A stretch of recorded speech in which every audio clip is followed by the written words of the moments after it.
somos Pilovers.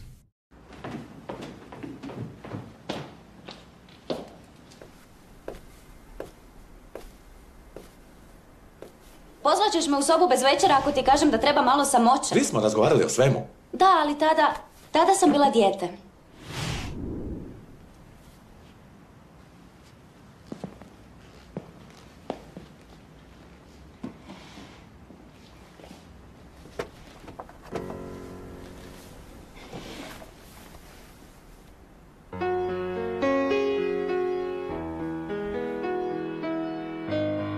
Zato što me ne slušaju, ni ti me ne slušaš. Vučeš me okolo kao da sam ti kofer. Samo mi jako fali mama. Skoro se ničega ne sjećam.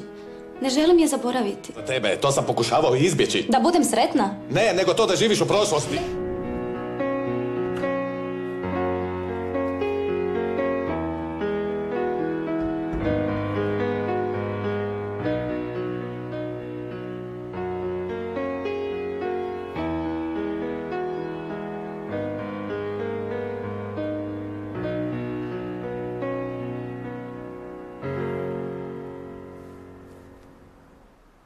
Nisam znao da ste ovdje.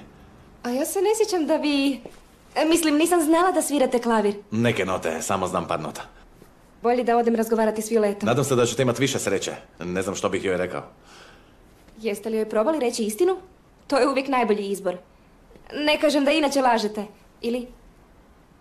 Jeste li ikada skrivali tajnu koju ne želite reći jer bi nekoga povrijedili? Jesam. Jesam, ali onda sam shvatila da to nije u redu. Ja ipak mislim ako istina može povrijediti Violetu, da je bolje da ostane tajna. Jeste li sigurni? Jeste li ikada razmišljali da je to što skrivate bolnije vama nego što bi bilo njoj? Violeta je imala samo 5 godina kad joj je umrla mama.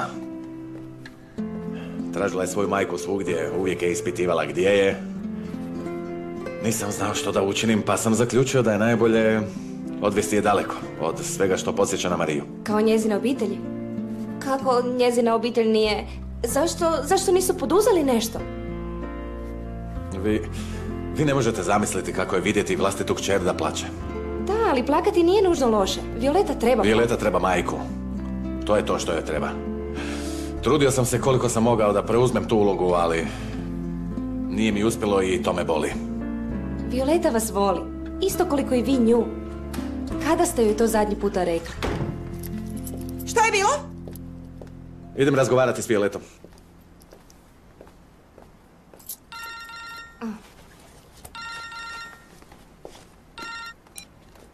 Molim? Da. Ti se šališ. Okej, da, ali ti plaćaš troškove benzina, u redu? Dobro. Oprostite. Vidimo se.